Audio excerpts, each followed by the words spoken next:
the Garnet, as recently as 7 years ago, could not have envisioned this. But in succession, every year has been a record-setting year.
Good evening, ladies and gentlemen, and welcome to the Garnet Sports Network women's basketball action tonight, coming to you from Tarble Pavilion. The Garnet take on the Dickinson College Red Devils. Jacob Brady alongside Drew McMahon here. It's going to be a good battle tonight. A couple of playoff contenders towing it out here. The Garnet currently sitting 8-6 in the Centennial Conference, holding on to the 4th seed. They immediately go off the tip, and Kim Kokenmeister scores the layup to get things started here. Showing off that soccer speed. She breaks and makes a nice play to start us off. So the Garnet with the 4th seed right now in the conference playoffs. 6 games left to play for them, including this one. Dickinson, though, not far behind. 7-7 overall with a win here. The Red Devils would go even with the Garnet on the season. They'd have the tiebreaker as Hallie Maeda comes up well short on a three-pointer, and it will be Garnet ball. Yeah, that's a defensive possession you like to see out of the Garnet, forcing a deep outside shot. They want to get more of those, so keep an eye out for them. The Red Devils won the most recent matchup between these two teams, 68-59. That came back on January 18th in Carlisle, Pennsylvania. It's an interesting week for the Garnet as Faith Nation gets the bucket inside. But it's one of those weeks because, as compared to the men's side, they play a 9-week season overall but have to fit in 20 games. So I believe all Centennial Conference women's basketball teams in action 3 times this week, Tuesday, Thursday, and Saturday, at least the case for the Garnet. They're coming off of a loss at Gettysburg. Stayed close with them. The Gettysburg, the top team in the conference, stayed close with them for much of that game before Gettysburg was able to pull away down the stretch. The Garnet have been without their star freshman Dana Bandurek for the last few games, and that continues tonight. She remains out at the moment. Was averaging 17 points, 9 rebounds on the season, but in her absence, we've seen some other players step up, and especially Faith Nation, who has gone for over 20 points in each of those games, a win over Bryn Mawr and then that loss to Gettysburg. So maybe another big game out of her. Cronin pokes it away as Kate Deutsch tries to catch inside. Yeah, Jacob, you touched on it. Nation, she had a couple of big games. We're going to be seeing if she has some more tonight, but definitely a big hole with Bandurek out, and hopefully the Garnet can fulfill it. Maeda open for 3 off a Deutsch screen. Now to the cup goes Emily Padalino. She can't hit. Ball is loose. Nation fighting for possession and a tie-up on the ground. And it will be Garnet possession.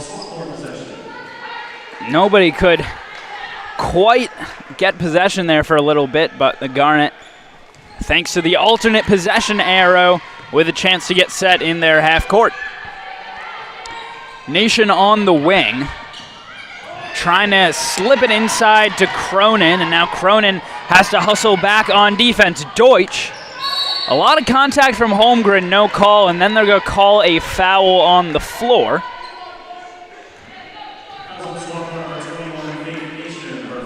Nation is the one called for the foul. Over the last couple games, she's been more on the receiving than the giving end of those. Went to the free throw line 15 times against Bryn Mawr. Deutsch, soft touch off the glass. Yeah, a nice spin move there. Being able to have a feel for inside and then putting up a quality shot for the Red Devils. Nearly coming up with a steal in the backcourt. Now the Garnet gets set. Tie game at 4-4 early on in the first quarter here. Cronin out to Nation. Long 2 for her. Rattles off the rim. And up ahead, the Red Devils go quickly. Inside now, Padalino elevates over Holmgren, but can't get the touch. Styles the other way. Myra meets her near half court. Inside, Styles looking for Holmgren, but just out of her reach. Turnover gives it back to Dickinson. Yeah, it looked like there's a little bit of miscommunication there between Holmgren and Stiles. Holmgren's cutting towards the basket, and looks like she has a nice look there, but a little bit slowed up a little bit. But Stiles with the right thinking there, as that would set up easy points. Maeda up ahead into the hands of Myra. Now Padalino, a nice slip, and is able to finish over Cronin. Cronin has been superb in her defense around the rim this season, but you can see that's the kind of situation where you really miss Dana Bandurek. A fancy finish on the other side from Kokenmeister with the reverse. Give her 4 points to start off this game. Yeah, that was an athletic play there. I mean, being able to have the wherewithal to underneath the basket to reverse layup. Kokenmeister coming up with a defensive play on the other end. Stiles up ahead now will pull back as she did not have numbers going forward. Nation, they go inside Kokenmeister. Now Cronin underneath, got hacked. Yeah, I mean, that quality look there by Cronin was set up by the ball movement there. You have Kokenmeister come out and being able to recognize and see Cronin inside for the quality look. Aaron Cronin at the line for a couple of shots. Garnet as a whole have struggled from the free throw line this season, and Cronin certainly not immune to those struggles. She's only shot 12 for 32 from the line. Make that 12 for 33 now as her first attempt rattles in and out. Too strong on the second as well.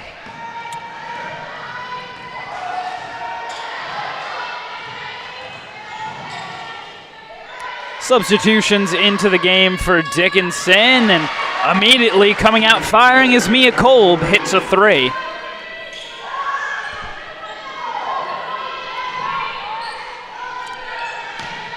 A little bit of a backcourt look here. Leverone and Kremp providing the pressure. Stiles, though, across the timeline. Cronin. Now Kokenmeister. Over to Perrone. Shot clock at 7. Holmgren tried to fire a pass to Kokenmeister. Instead got stolen, but it's given right back up. Cronin secures it. Kokenmeister on the drive, and they're going to call a little bit of reach in there. Hand check on Hannah Herring. Yeah, it was a good recovery there by the Garnet. You know, missing a look right there, but being able to bring it back on defense. Those plays are huge, and these additional opportunities will pay dividends later on. Kendall Tribune into the game for the Garnet. Began it on the bench. She has been the leading scorer and second leading rebounder, or pardon me, the second leading scorer and rebounder for the Garnet this season. Stiles trying to pick her way inside, now out to Perrone. Nothing opening up for her there. Holmgren forced into a tough two and can't roll it off the back iron. Up the floor goes Kremp. On the wing, guarded by Kokenmeister. Swinging around the horn. Inside they look, but it's out of the reach of Herring.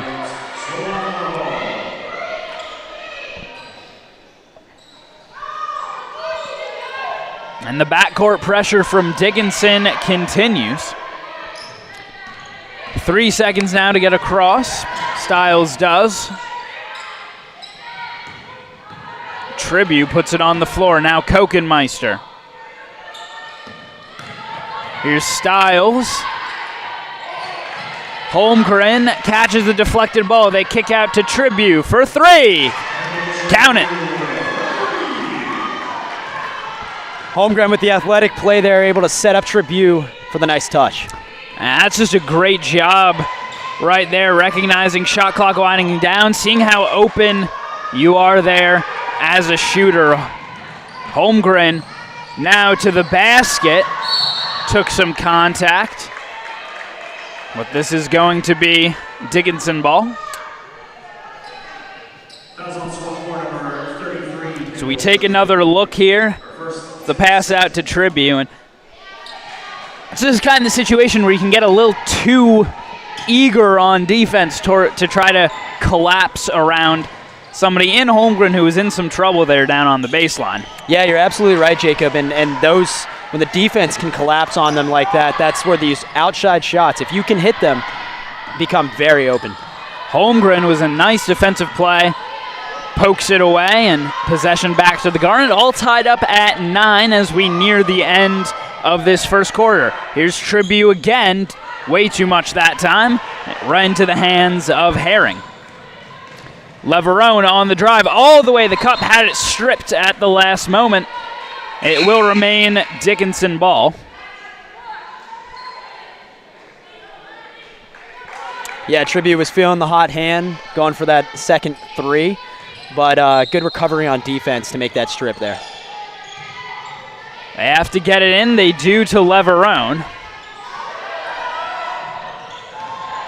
Now on the drive goes Cobb. Tries to pass it in a tight space there, and Montgomery can't finish. Ahead they go. Nation to the basket is fouled. She's trying for the Euro step there. She's made that her signature move over this last season and a half, but it will send her to the line for a couple of shots. Yeah, you touched on it, Jacob. That is definitely her signature move, as she's made some electrifying plays coming from that right side. And you know, when she's on that side of the court, it feels like almost this corner of the court that you're in surprise for a good play. And it's great to see the athleticism back from her. Began the season injured and looked, just a touch slow through the month of December and a little bit into January. But again, over these last couple games, has really stepped it up, got in that attacking mindset back. She's got 3 points through the first quarter. Tough shot by Montgomery won't fall, and Perrone brings it up the floor. Kokenmeister now to the cup. Can't finish.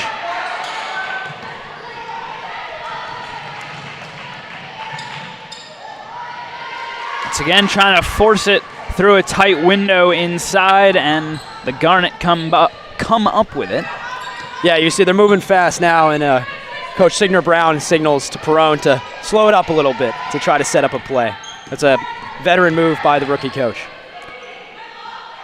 Perrone trying to work her way around. Nice slip by Holmgren, and that will get her to the line. And she finally gets that call. She's been getting a bunch of contact, it seems like, early on, but a strong finish and sets up the 2-point try. Nice first step there, initially opening up the path to the basket.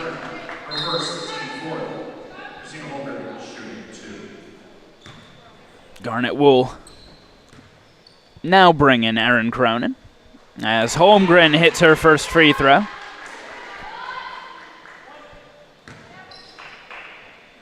Actually, they will bring her in on a made basket, and Holmgren does knock it down, and she will take a seat. With this Garnet lead, you see Coach Signor Brown going to Cronin, one of their best defenders, as they hope to hold on to this lead coming out of the first quarter. Maeda inside, and it's the defensive pressure from Cronin coming right back into the game on Deutsch. That forces that turnover. Perrone calls a play. Kokenmeister inside, can't get it over the front rim. And now Dickinson off and running. Maeda. They'll slow it down. Deutsch. A wild shot there from Nagel. And it goes right back to the Garnet. Perrone. Take as much time as they need here, as the next possession for Dickinson will likely be the final one of the quarter. Inside they go to Cronin, a good catch. Now out to Kokenmeister for three. She got fouled. Terrific ball movement there by the Garnet. Always looking for that second pass for that open shot, and Kokenmeister was not able to get that open shot, but definitely draws the contact for the three-point play. And great presence of mind there once that defender was draped on her just to rise up, and nothing that Cobb could do there to avoid the contact.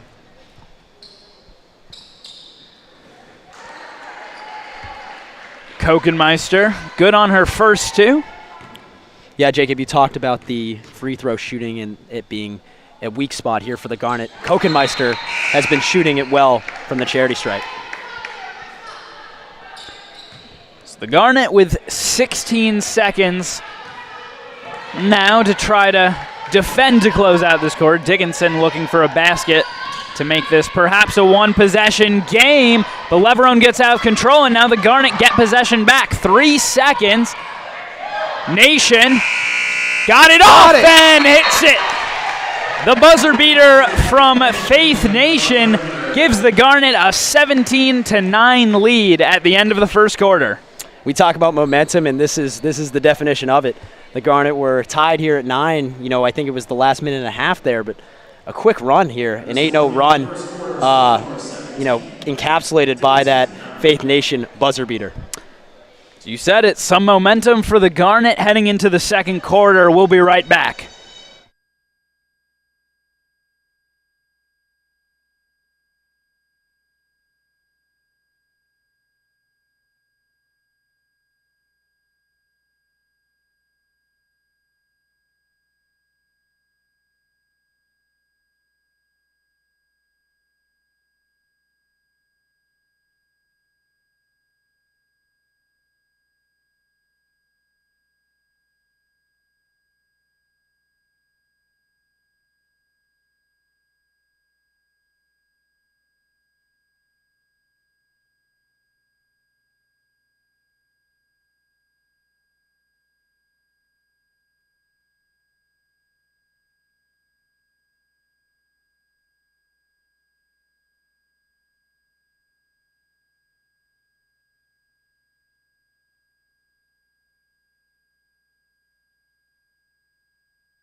A convincing win over Dickinson today would do wonders for the Garnet in terms of their confidence heading into the final quarter of the season in conference play, and still very much in the hunt for a playoff spot with that big swing at the end of the first quarter, perhaps on their way to doing that, but a lot of basketball left to be played in the next 30 minutes. Yeah, you're absolutely right, Jacob. I mean, these things, you know, you saw the Garnet go on an 8-0 run. Dickinson could very well go on 1-2. So you're right, a ton of basketball to play. A defensive stop, though, on the first possession of the second quarter bodes well. Here's Perrone for three. No good. Cronin fighting for the rebound now. Nation couldn't quite grab it. And here comes Myra up ahead. Trying to work around Styles. They get the switch. Actually not quite, and now it's poked away again as Deutsch has struggled with the pressure of Cronin in her back. Here's Myra, shot clock down to 3, but an open look from the corner. Back iron no from Hannah Pack. Offensive rebound, but Cronin gets the block. And now Styles across the timeline.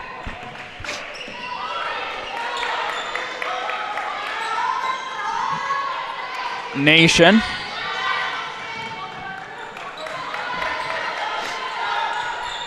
Cronin from the wing.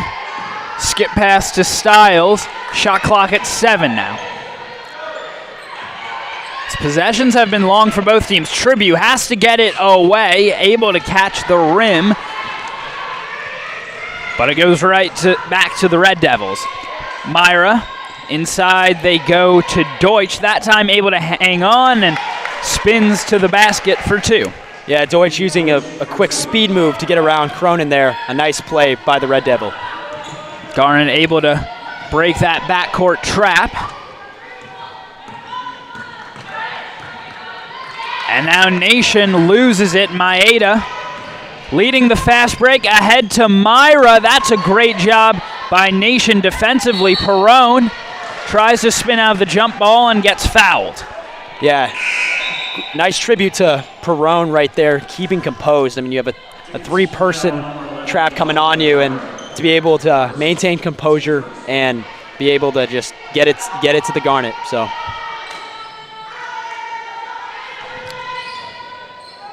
Styles. Perrone gets it across to Tribute, and now they get it back into the hands of Styles. Tries to thread the needle to Cronin. Now Nation lays it home.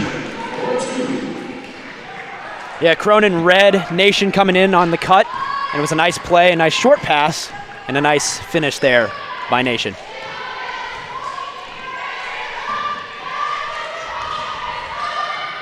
Maeda was open for three and now throws it away. Here go the Garnet the other way. 7 points apiece now for Nation and Kokenmeister. Nation fighting underneath the basket. Tribute over to Perrone. Styles on the floor. A nice move, but too strong off the glass.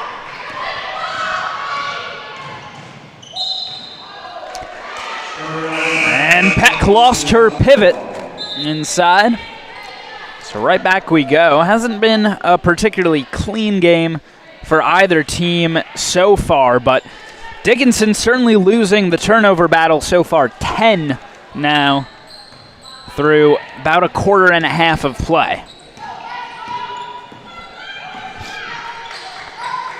Cronin gets into the hands of Kokenmeister. Holmgren on the baseline. They go inside to Cronin. A good catch. Perrone for three. In and out. Styles comes flying in to grab the miss. Continue to swing it around the horn. And Kokenmeister throws it away. Leverone in the open court. Gets around Kokenmeister and scores. Yeah, nice play by Leverone, being able to jump that pass and read it. Kokenmeister under some pressure there, had to force one. Perrone from the wing. Another contested catch. Dickinson not making life particularly easy for the Garnet that time. It's a good catch by Kokenmeister inside, and then the foul as she went up. And you got to love the confidence by Kokenmeister, you know, coming in and making that next play and moving on from that last possession and coming in strong and making a play. It's been a big game for her so far. 8 points now. As the Garnet hit 20 on the scoreboard. Colleen Anderson preparing to come in for the first time this game. Kokenmeister 1 for 2 at the line on that trip.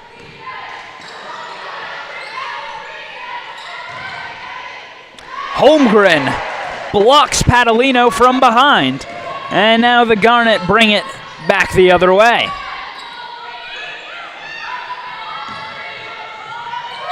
Here is Holmgren.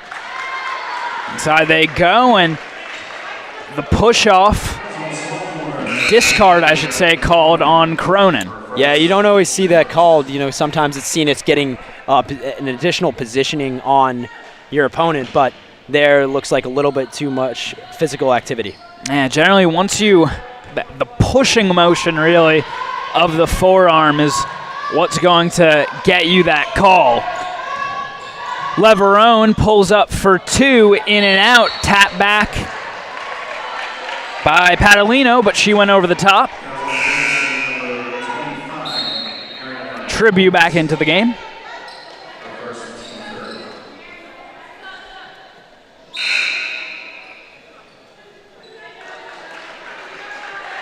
Dickinson brings in Tina Semivelos.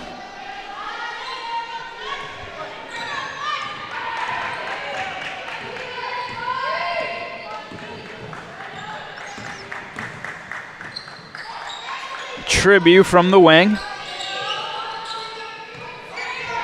Get over to Styles. Puts it on the floor, puts up a shot, won't fall, but a couple of foul shots coming up for Lizzie Styles. That was on Dickinson, number 12, Hannah Peck, reverse. First off the back iron. And as a team, only shooting 59% from the charity stripe. Myra up the floor. Get into the hands of Padalino. Myra again looking inside.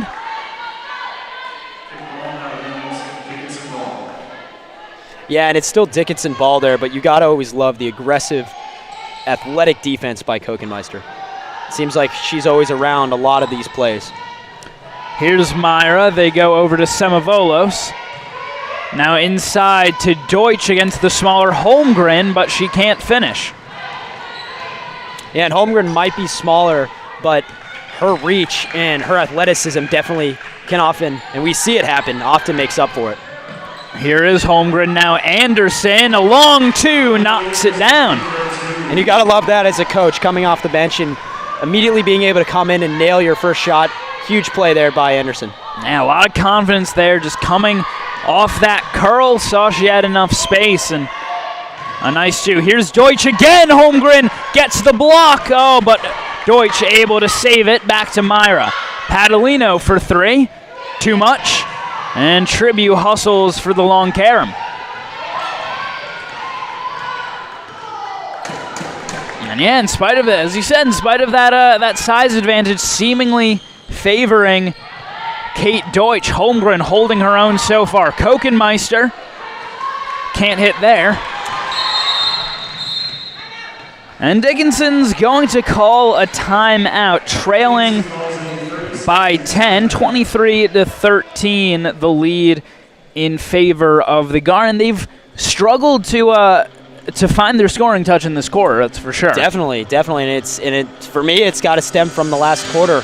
It's 4 points, I'd say, in roughly the past 10 minutes.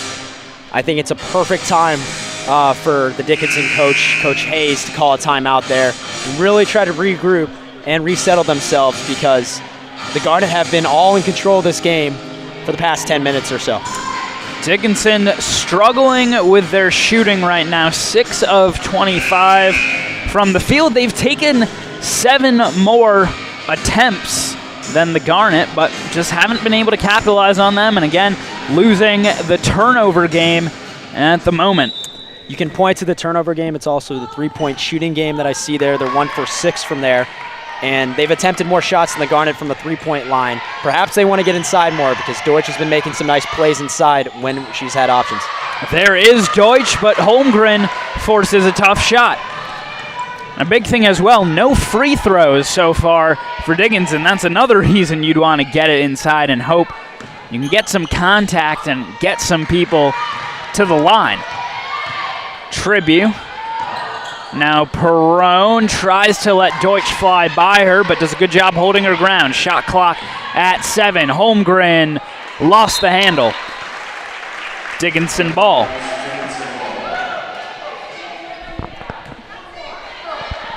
A good defensive stretch there for the Red Devils, and come up with the stop. Kokenmeister nearly shooting the lane there. Now they go inside to Deutsch against Anderson, that time able to get the bucket. Yeah, you see there when Deutsch has been double-teamed, the Garnet have very effectively neutralized her, but when she gets that one-on-one look, that spin move, that speed move that she goes to get around the defender has been lethal. Kokenmeister. Anderson, another 2 hits from the baseline. And you see Coach Signer Brown fired up on the sideline. She loves that, seeing that from the freshman there. Dickinson could really use an answer here, nearly thrown away. Now Holmgren tips it into the backcourt. Perrone and Holmgren sprinting for it. Too strong off the glass, though. It will remain Garnet possession. And in spite of it being given back to Dickinson, that's just fantastic hustle as Perrone and Holmgren came sprinting down the floor for it and won that foot race. Kokenmeister got fouled underneath. That'll put the Garnet into the bonus. So another couple shots coming up for Kim Kokenmeister. Yeah, and you said it, Jacob. I mean, Holmgren, a couple plays ago, showing off her athleticism there as she outran, looked like 2 Red Devil defenders, unable to finish, but a great look there.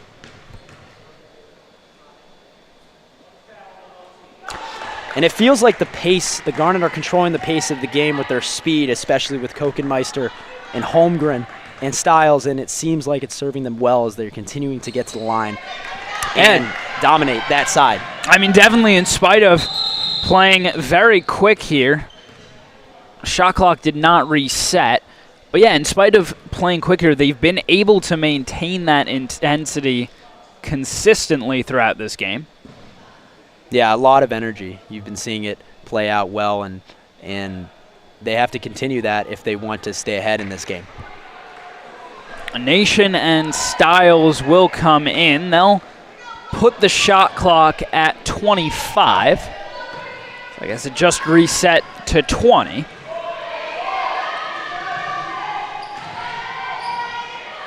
Inside they go. Now a 3 from Semavelos. Yeah, that's a big 3 there. They need that as it cuts the lead to 8 now. Shot clock and game clock off by about 4 seconds. Nation from the wing. Inside they go to her. The jump stop and the finish. And you love that there right at the end of the half. You think that they're going to try to run it out there and save the one possession, but Anderson sees the open shot with Nation, and Nation's able to finish. Myra looking for an answer as the clock winds down. A 3, way too much there from Jennifer Kremp. And Dickinson is going to head to the locker room down by 10. Started to find their offense a little bit towards the end of that second quarter, but the Garnet staying with them the entire time. Yeah, I mean, that's the right shot there by Kremp. That's the look you're looking for, facilitated by an aggressive drive-in by the Red Devil player, and just got to hit those shots. And you're seeing that we can look at the stats that that's the difference in the game right here. Kokenmeister and Nation with 9 apiece as they head to the locker room. We'll take the break along with them, be back in about 15 minutes. Second half action coming up right here on the Garnet Sports Network. Why choose Swarthmore? Wow. I don't know how to say this in like one interview. There's just like this magnetic secret on campus that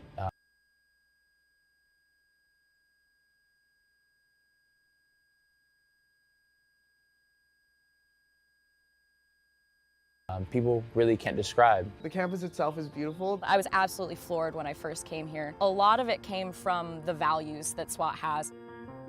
It truly is the people that make this community. All my memories are inseparable from the people that were around me. I applied to Swarthmore through the Pressbridge National College Match, and it's a program that matches high-achieving, low-income students with really selective institutions like this. I knew I wanted to play basketball in college. Basketball was a tool that would enable me to get a great education. In high school, I was kind of pressured by the standard to play Division I, but I wanted to pave my own way. It chose itself for me, and I knew at a more pre-intellectual level that this was the place. And one of my favorite things and my favorite takeaways of this place has been the community. I've been lucky to experience what learning is like at other institutions, and I'm very thankful that I did that because that completely changed my perception of Swarthmore.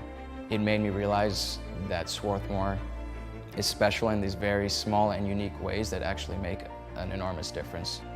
The reason I'm so involved on campus is because I feel like the things that I do here matter. You can actually enact meaningful change. When you're walking around campus, like I don't feel like I'm just walking by a bunch of strangers, and being in these smaller settings, like it gives you the opportunity to build strong relationships with people that also have like a vested personal interest in who you are as a person. It totally tailors itself to like every type of person. You can come here and be anywhere on any spectrum, and you'll be pretty well welcomed. You'll find that the people here are here for you. I was able to find really good, deep personal growth. And Swarthmore has been that formative experience that the community allows me to have that space that I can have that growth. I have incredible mentors who have helped me at every step of the way, which I'm really thankful for. And I don't think I would have that same type of individualized attention and recognition at a place that's not Swarthmore.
Garnet, as recently as 7 years ago, could not have envisioned this, but in succession, every year has been a record-setting year.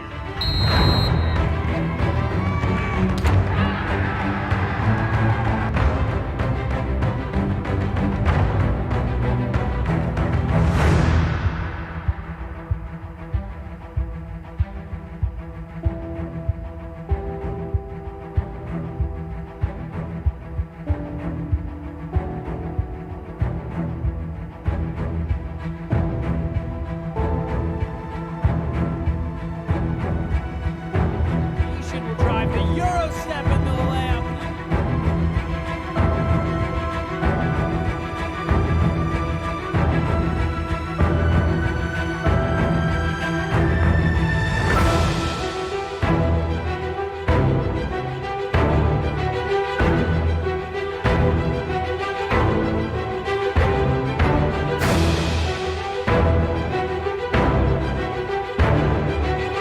On the floor. A big time finish for Nate Schaefer.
Why choose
Welcome back to the Garnet Sports Network. Jacob Brady, Drew McMahon on the call here from Tarble Pavilion as we get started in the second half here. Faith Nation immediately fighting for a basket. It will remain Garnet ball as Nation pulls it away. Inside they go to Holmgren. Open layup for her. Nice patience there by Kokenmeister, finding that open target there in Holmgren. It's been an impressive defensive effort from the Garnet. They've held Dickinson to 26.7% shooting so far in this one. 9 points in each the first and the second quarter. Maeda stepped on the line, and that's going to go back Swarthmore's way. As we mentioned at the top of the broadcast, this game could have significant implications for the Centennial Conference tournament. Dickinson right now sitting 6th in the conference, half a game back of Muhlenberg and 1 game back of the Garnet, who currently are holding on to the 4th seed in the conference. If the Garnet would win here today, could open themselves up a little bit of breathing room in those conference standings. Cronin, tough shot there and is not able to hit. Yeah, you said it, Jacob. I mean, this is definitely a very important game here, and the Garnet are definitely playing like it. Maeda from the wing, and now they set it out to Myra from the point.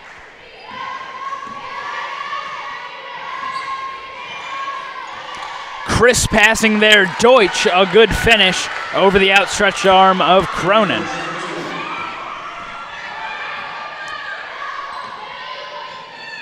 Dickinson maintaining their pressure in the backcourt, but Stiles gets across the timeline. Now trying to work her way in on Myra. Here's Kokenmeister. Nation, shot clock winding down. Cronin now trying to back her way in. Holmgren has to let fire. Able to catch rim, but not much else. Myra nearly loses it, but able to win it back. And now a 3 from Dickinson. That doesn't catch anything out of the hand of Hannah Peck. The rebound, however, goes to Maeda. Inside they go to Deutsch. Extra pass. Pandolino no good. Kokenmeister pulls down the miss. Yeah, Dickinson's right there with that extra pass for that second look. And that's right, we talked about it earlier in the broadcast. That's the difference in the game here, knocking down those shots. Stiles. And now Kokenmeister loses her handle. So Dickinson bringing some defensive intensity to start off this second half, knowing they're still very much in this game, only down by 10. Peck fires again, and Padolino pulls it down and is fouled. And they'll have it on the end line. Yeah, they're going to get Stiles there with looks like a reach-in or foul of some sort, and aggressive play there that, doesn't always turn into turnovers. Deutsch off the inbound hits the jumper.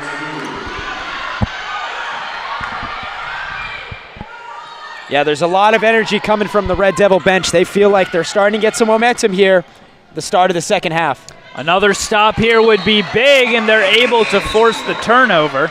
Looks like Kokenmeister thought that got tipped, but the passing just has not been there from the Garnet to start off this second half. Myra brings it up ahead as Tribu makes her way back into the game. That's a nice pass. Tribu got a piece of it, but got a piece of Maeda as well. Couple shots for her coming up. Yeah, and a definite difference here to start this quarter is that you're seeing Swarthmore fouling. Dickinson didn't even, I think, get to the line much last half, and they're getting some opportunities early. And no shots at the charity stripe from Dickinson in the first half. Maeda knocks down the first look of the evening.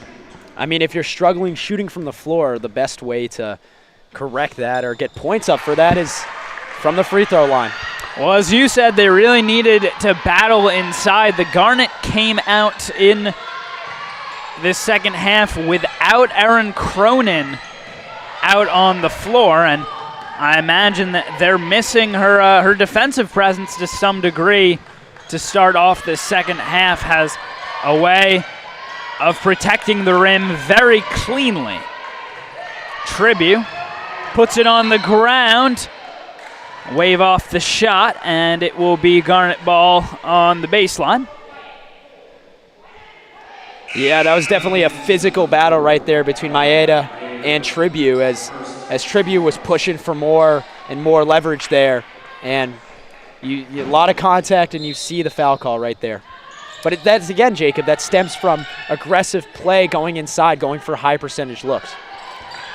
Here's Styles. Set back up on the key. Nice handle to get around Myra. Shot clock winding down now. Tribute gets held.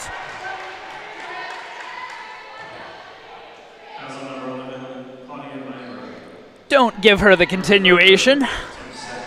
And that is the third foul on Myra, the point guard for Dickinson. So if she has to go to the bench, that could become important.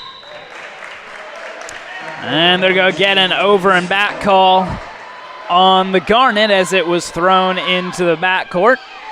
Yeah, a little bit of a miscommunication there with Holmgren and Tribute, as she thought she was cutting one way, she went the other, and leads to the turnover, as you can see. Dickinson with a chance now to make this a one-possession game. Down by 6. Deutsch gets double-teamed. I'm going to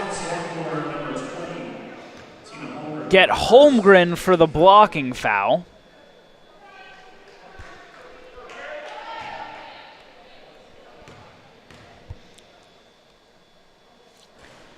So Deutsch missing on the free throw.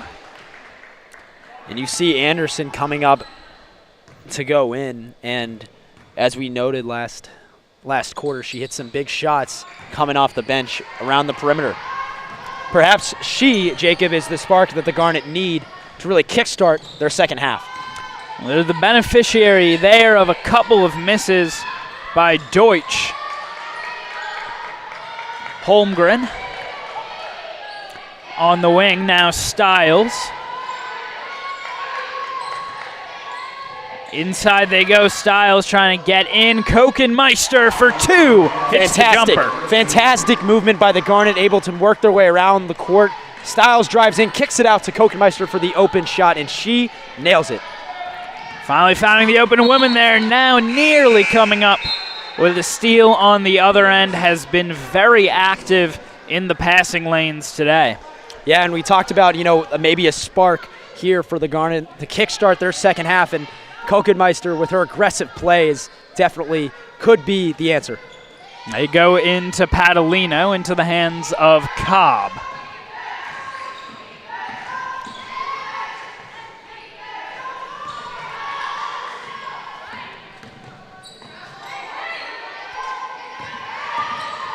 Now Maeda on the drive, puts up a shot and hits.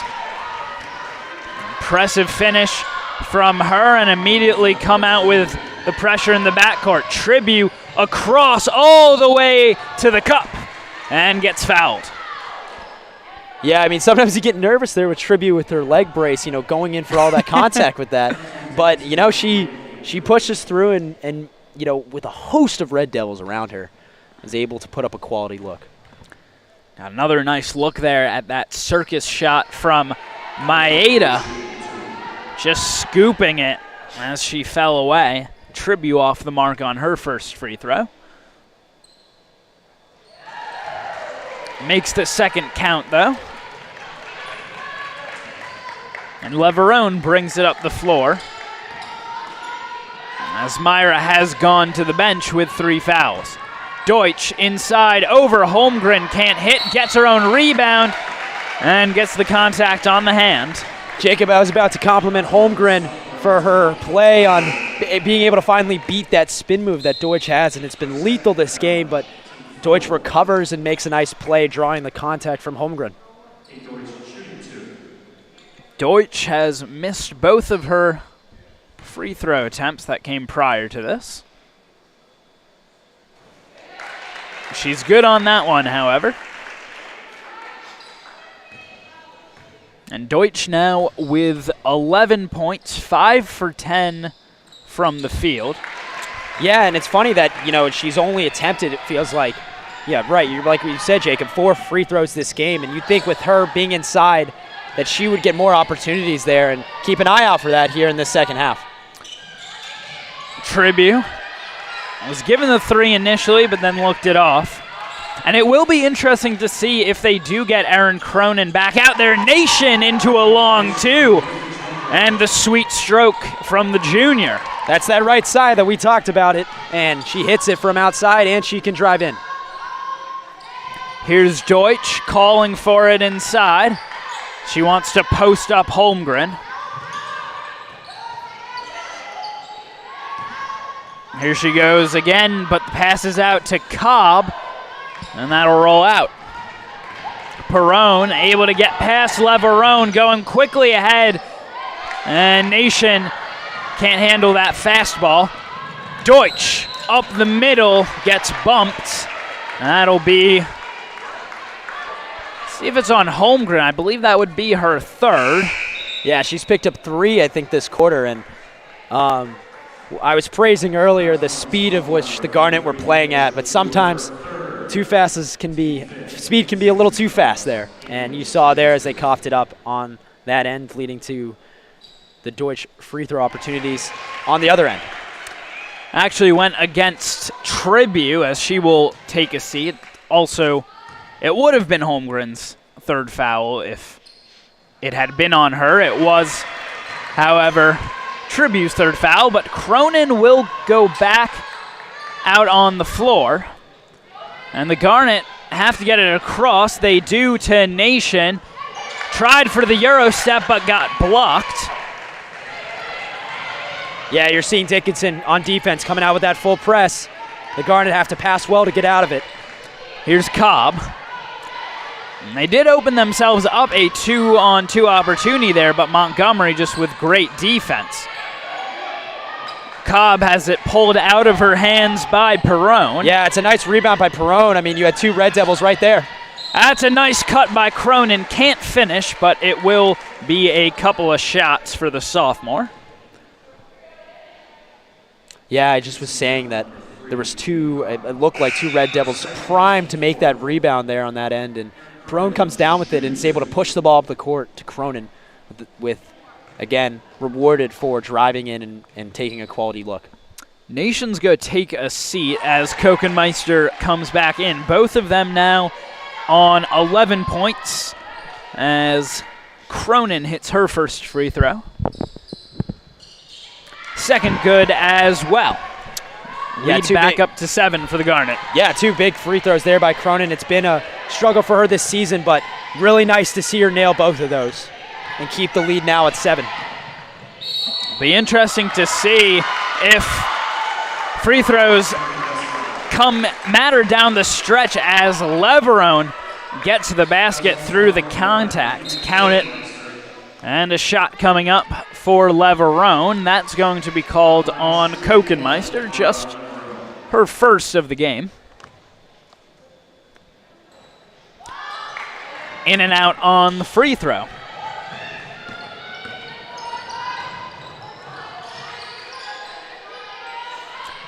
Inside they go. Anderson got blocked, able to save it. Kokenmeister for 3. Hits.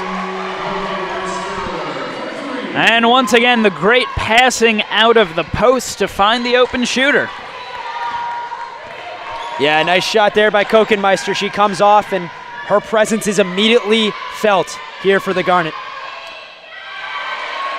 Montgomery tries to spin, but gets blocked by Holmgren. Ooh. Give her 3 shots now, but they turn it back over. Leverone hesitates and able to draw the contact from Abby Perrone. Yeah, from my angle there, I didn't see, I could have missed it, but I didn't see that much contact there by Perrone, but a really dangerous looking pass that she sent into double coverage. We were watching the Super Bowl last night, or a couple nights ago, and that to me would not be a safe pass in any sport. It's like that Jimmy Garoppolo interception, a little like that. Maybe it's too soon for any 49er fans watching, but it's universal. Anderson on the wing. Dickinson keeping it close here through the third quarter, and now it's poked out of the hands of Kokenmeister. Leverone gets hit. Yeah, I was interested to see what Kokenmeister was, how she was going to defend that, and it was a very obvious swing of her arm there. Yeah, what you've got to do with that situation, try to block it on the way up, but Kokenmeister way off with her timing. But, she's an aggressive player. She was going for the block. She's not going to shy away from contact there, and sometimes that works out. Sometimes, as you see here, it didn't. Both shots good for Leverone, and we have a one-possession basketball game. That's going to draw a timeout out of Candace Signor-Brown. And just trying to regroup here, and impressive by Dickinson coming out in this third quarter and really, especially over these last couple minutes, limiting the Garnet defensively and coming up with some big baskets on their end. Yeah, if I'm Coach Hayes, whatever halftime speech that I used during that break, I would keep going to it, or at least revise it a little bit, because they came out to play in the third quarter. And you're seeing it's a one-score game.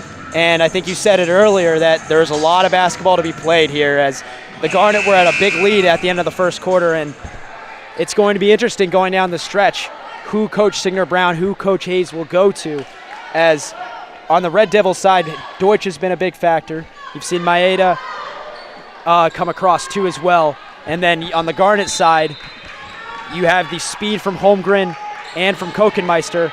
And you got a bunch of players that have made plays throughout this game, and it will be interesting to see who steps up. Leverone has been a big catalyst as well for Dickinson in this third quarter. That's going to be a kicked ball call going against Semevelos. Anderson to inbound.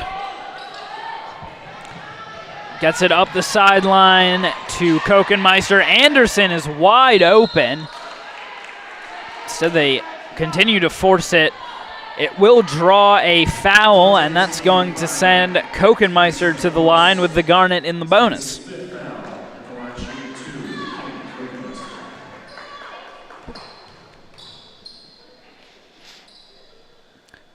Kokenmeister now with a game-high 15. Yeah, and she's getting to the free throw line a lot, Jacob. This will be her 9th attempt so far. Definitely has been willing to put her head down and attack the basket throughout this game. Pass got tipped before it could get cleanly into Nagel. In the corner, trying to work her way around Holmgren. Holmgren got a piece of it. Yeah, Coach Hayes of the Red Devils wanted a foul call there, but Holmgren, to her credit, may have given contact, but really with her body positioning forced the Red Devil to push away from the basket, shooting a really tough shot there. And they go to Montgomery. Now Leverone, the three, no good. It's out of the hands of Holmgren. Cobb loses the handle, but now gets it to Nagel. Montgomery for two. That's a big basket. Yeah, it seems like the difference in this quarter has been the shots falling there for the Red Devils, as they've gotten to the open shots like they were in the first half, but this time they are nailing them. 10 seconds for the Garnet remaining in this quarter. Anderson for three. Bang! Anderson has been huge coming off the bench here for the Garnet. 7 points now for Anderson. I'm always impressed by her shot because she doesn't look like she jumps. It's basically a line drive, but 3 for 4 now from the field has been absolutely huge, and Yeah, as you put it, a huge shot right there at the end of the quarter. Yeah, and you just love to see, especially players just coming in and ready to play. I mean, I touched on it earlier, but Anderson, her 7 points is you could point at a bunch of different areas, but that's a difference in the game right now. It's a 2-possession game, 10 minutes of basketball left here, and we'll take the short break.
Dickinson have been the victims of some poor shooting tonight, only 31% from the field, 2 for 14 from beyond the arc, but they've managed to keep it close in this one, in part due to the fact that they've taken 14 more shots than the Garnet have. Same number of made field goals for each team in 14 each. Yeah, I mean, Jacob, you're seeing that rebound differential there with Dickinson with 4 extra looks there. I mean, that may not seem like a lot more rebounds, 29 to the Garnet being 25, but those pay off definitely in a big way, and it comes from steals, it comes from turnovers. But those additional opportunities gives you a chance. Styles to inbound, and initially it had been Dickinson leading the way, if you want to put it that way, in the number of turnovers. At one point they had 10 less than halfway through the second quarter, but now the Garnet have the most turnovers, 15 for them, 14 for Dickinson, as they had some sloppy stretches of play in that third quarter. Styles will get to the line, however. Third foul on Deutsch. Styles too strong on her first free throw.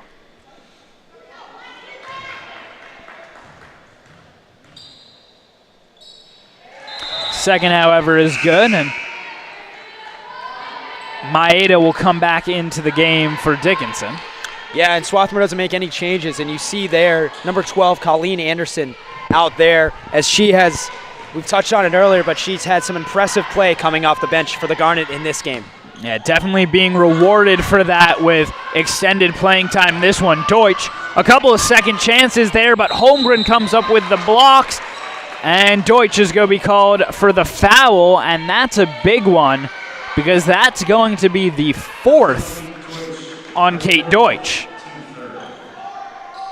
She will remain in the game for now, and now it looks like they will take her out. Yeah, I mean, and that's a tough decision as a coach. You want to keep her in the game, but it's a hard judge of how much time do you have left, how much time can you maximize out of her, but you don't know, where the fouls could or if they could come.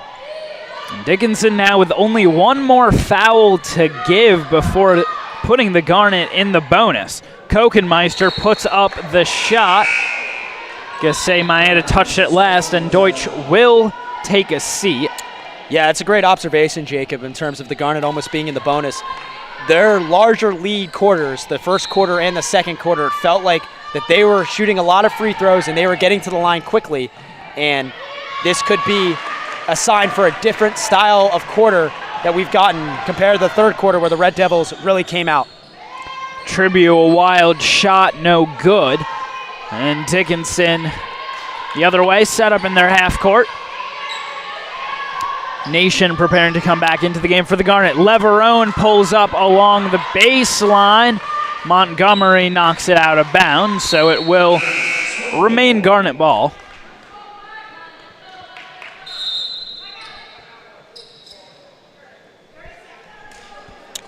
And a timeout will be called. Yeah, an interesting timeout call. Typically you see, it seems like Coach Signer Brown typically uses timeouts in terms of momentum situations, but I guess what she saw was an opportunity to sit down and run out a play. So it looks, we'll see what they come out with coming out of the timeout. Yeah, looks to be drawing something up there down in the huddle. Be interesting to see, of course. Garnet a 6-point lead as they try to hold off Dickinson in this one. Dickinson got the win in Carlisle, Pennsylvania back on January 18th, 68-59 in that one. It's been more of a defensive affair tonight. Dickinson was held to 9 points in each of the first two quarters. Came out with some more fire in that third, however, and outscored the Garnet 21-16 in the quarter, making it a 5-point game. The Garnet, though, with the only points of this fourth quarter so far in about 2 minutes elapsed. They will, however, have possession right here. And Dickinson coming out with that press. That's the one thing about timeouts, though. They allow a defense to get set like that. Yeah, I mean, we were talking about Coach Signer Brown drawing up a play. Coach Hayes on the Red Devil end was doing the same exact thing. Nation couldn't save it before it trickled over the sideline. Yeah, and Jacob, I'd say that navigating that full court press, I feel like that the Garnet this year, the women's basketball team, have been able to do it much more easily compared to recent years where it felt like that would be an effective source of defense for other teams. Patalino firing away and makes this a 3-point game. Stiles gets it over to Tribute. 3 seconds to get across the line, but that's a turnover to Leverone. Count it, and one. And that's why I thought it was interesting, Jacob, that Coach Signer Brown calls a timeout where there was no momentum necessarily required for one, and it's really had an opposite effect here with the Garnet firmly ahead going into this quarter. Now are in a tie game. As you say, 45-45. The score now, and Dickinson, seeing that they've begun to get to the Garnet, maintaining that full court pressure, though Garnet able to get set up. Stiles trying to clear out some space. For two, off the front rim, Nation and Tribute collide. It's a tough play, but you need that second chance rebound if you can get it. Patalino way off the mark. Cobb comes in and finishes, and just like that, Dickinson with their first lead since the first quarter. Right on cue, Cobb gets the second chance rebound and is able to convert the easy points. Those opportunities are crucial coming in down the stretch in this game. Garnet looking for an answer now. Here's Kokenmeister. Holmgren, fastball inside, but it's tipped. Will remain Garnet ball, 13 seconds left to work with. Perrone back into the game for Stiles.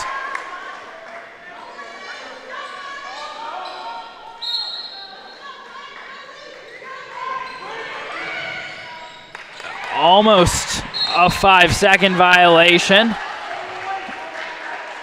Tipped out of bounds again. Still Garnet ball, and actually a foul called, so that will reset the shot clock to 20. Maeda gets called for the foul. into Tribute. Perone from the corner bounces up and out of play. Yeah, Coach Signer Brown goes with Perone taking out Styles, and immediately I was looking for the outside shot there from Perone. She gets an opportunity there, but if that can fall, that's where you can see that substitution paying off big time.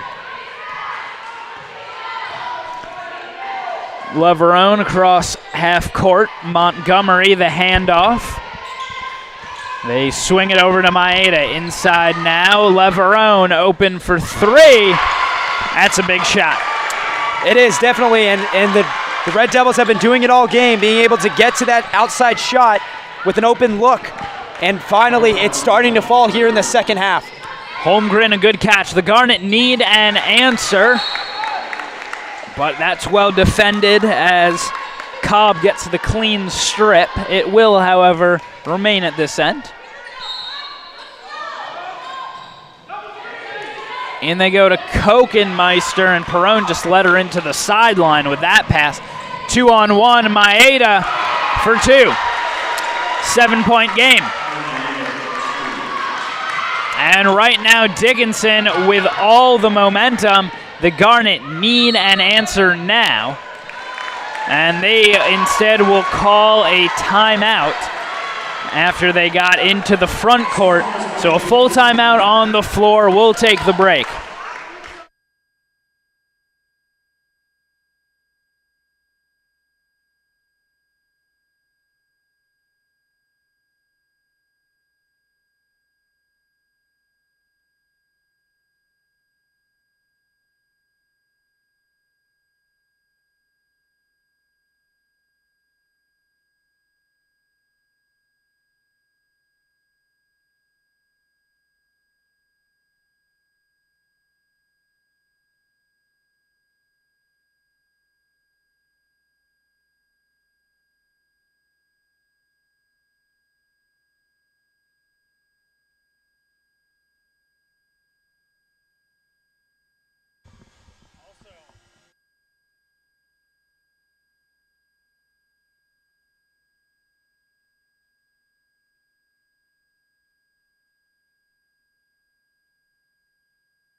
Garnet ball in the front court. They need a basket here as all the momentum squarely in Dickinson's court at the moment. 13-1 their margin midway through this fourth quarter as they have opened up a 7-point lead now. Nation to inbound. Tribute puts it on the ground, drives, can't finish, and it's pulled down by Padalino. It's a quality look there. That's what you're looking for. You just got to execute at that point. Maeda over to Leverone. Leverone drives and saves it. Cobb open for three. No good. Nation gets the carom.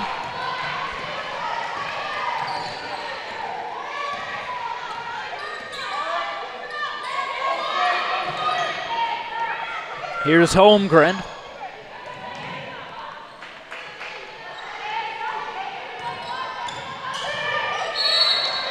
And she walked. Shuffled that left foot at the end there, and another turnover. Gives the ball right back to Dickinson, and the Garnet will bring in their defensive stopper, Aaron Cronin.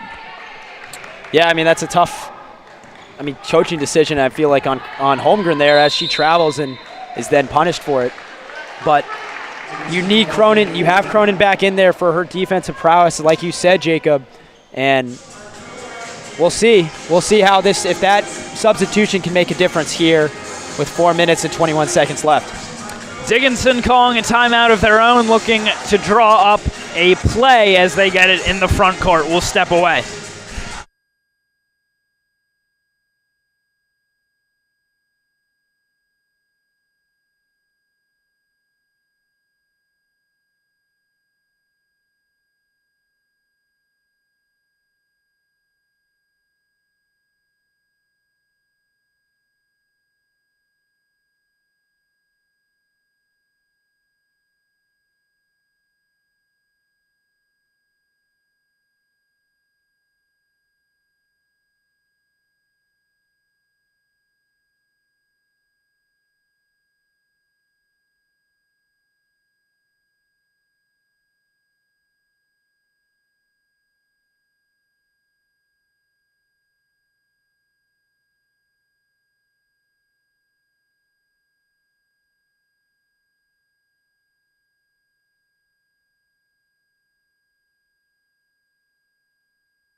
7-point lead for Dickinson. Have the ball in the front court. And they get it in to Padalino. Montgomery. Now Maeda on the drive. Tries to put it up over Cronin. Montgomery. The miss. Kokenmeister tries to poke that ball away. Maeda open for three and hits. It's a big shot by her. She's been around the ball a lot today. Those shots really haven't fallen. That's her first three, but it's a big one. Garnet only 1 point managed in this fourth quarter. A long field goal drought for them. Kokenmeister trying to break it. No good. It's a good drive there by Perone. Kicks it out for an open shot by Kokenmeister. At this point, the Garnet need those. Leverone now. Into the hands of Cobb. Maeda. Nation trying to hustle for it. Now Maeda drives. Bounces off a couple of hands and I believe the face of Kate Montgomery. Yeah, Maeda with a nice push to the basket there, but Tribute, a nice defensive play to stick her hand out and break that up. Perone walked. So the basket will not count.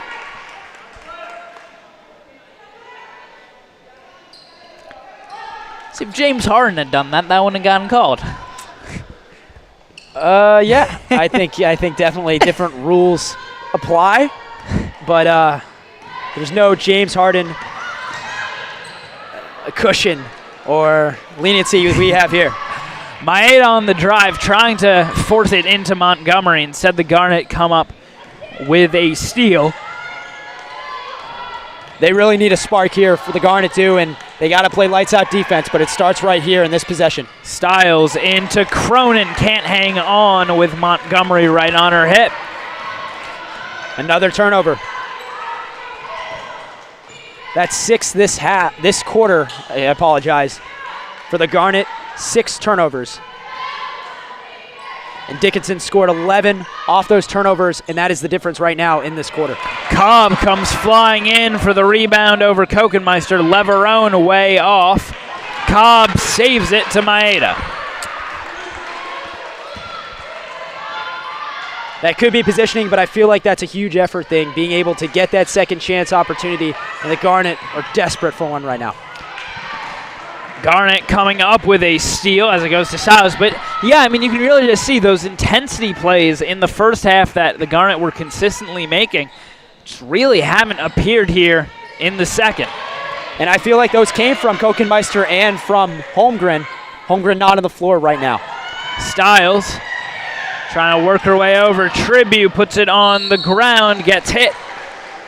And she'll go to the line down 10 with 1:30 remaining. It's late. It's definitely a large lead to overcome, but crazier things have happened. And this is what the Garnet need is 2 shots right here. And the Garnet are now in the bonus. Tribute misses the first. And still with 3 fouls to give. Second good from Tribute. I'll make it a 9-point game. 1.5 minutes left. Yeah, Jacob, you start to think about using those fouls here as Dickinson can bring it down to about 1 minute. Skip pass. They go inside to Montgomery, who banks it in over Cronin. Really nice aggressive play there by Dickinson. Able to maneuver around the press.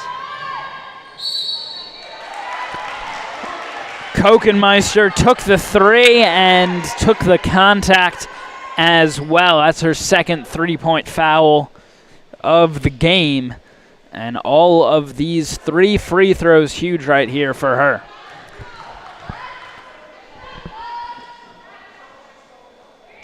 First is good. As you can see, the clock now down right about at a minute. Your best hope is that it can be an 8-point game, and be interesting to see if they do come out with a backcourt look. I don't believe I've seen one so far out of them this season. either way, it will be a live ball off the Kokenmeister miss. So 2 free throws, good. Big steal. Maeda loses the handle. Kokenmeister straight ahead and finishes. 7-point game and a timeout. Shot clock. Shot clock, Problem. yeah. I think saying 3 seconds ran off the game clock that shouldn't have.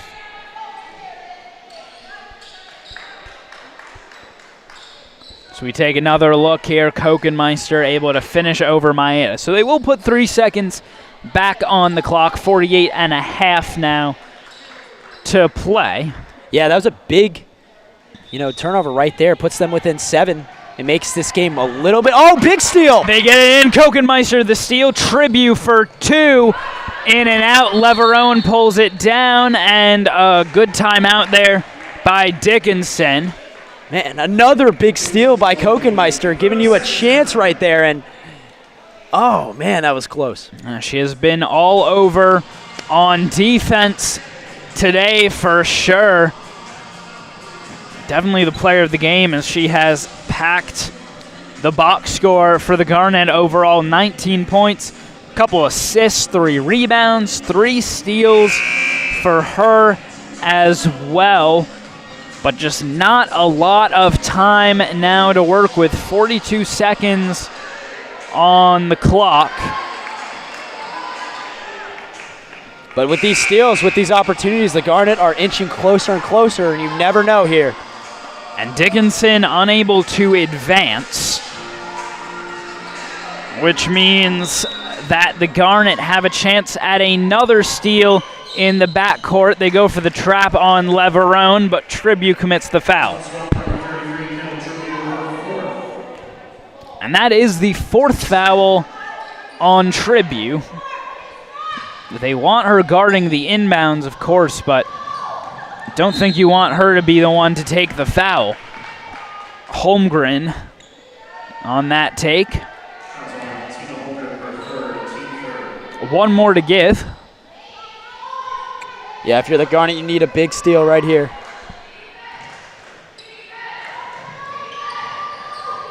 They go for the trap, but they're able to break it over to Leverone. Kokenmeister decides not to foul there, out of bounds.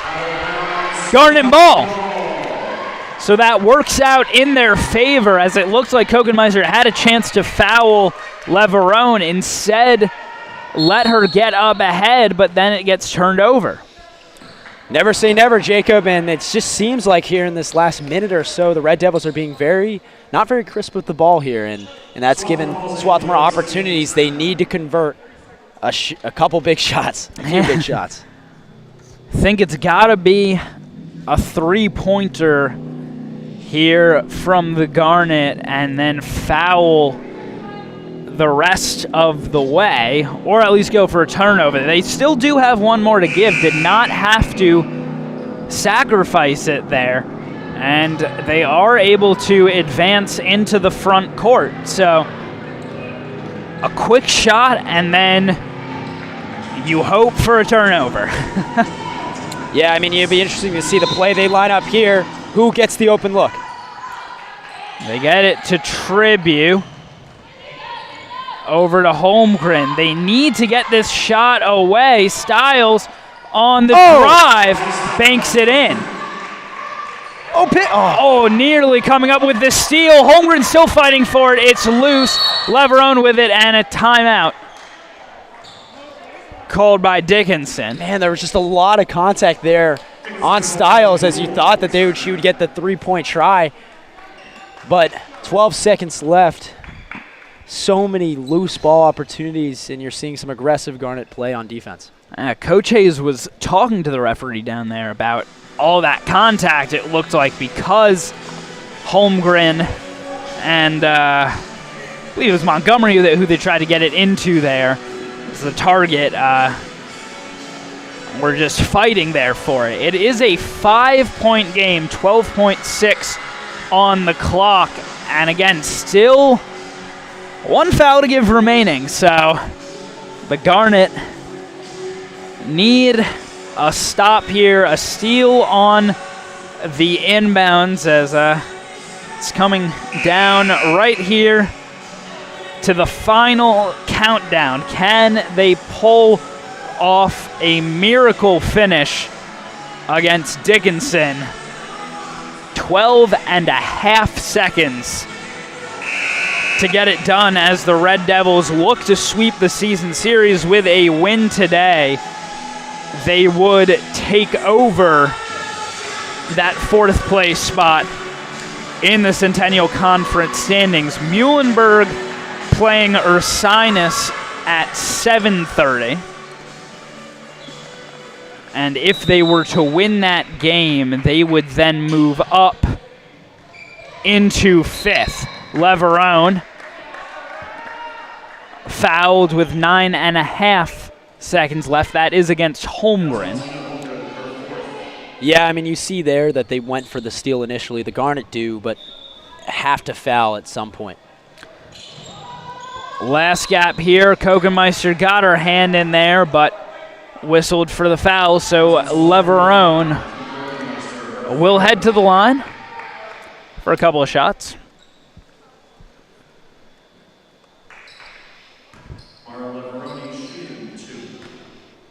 You're going to need some top-level outside shooting for the Garnet.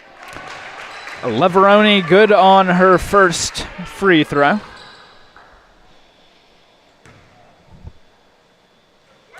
And the second good as well. That'll push it back to a 3-possession game.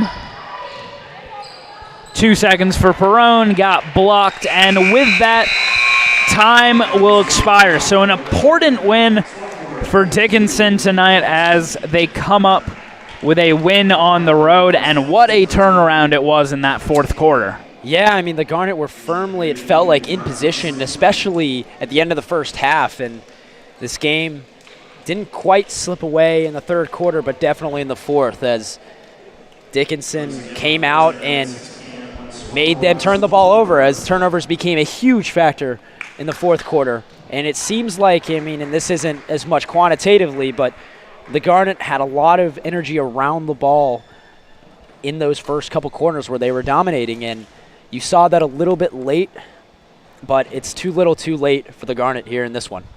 59-52, your final from Tarbell Pavilion. The Garnet in action once again Thursday night. That will be again right here in Tarbell Pavilion. It is Kids Night at 6 p.m. against Muhlenberg. I'm not quite sure what that means, but I guess bring your kids if you've got them and if you plan on showing up to that game. But for now, this is Jacob Brady and Drew McMahon saying have a good night.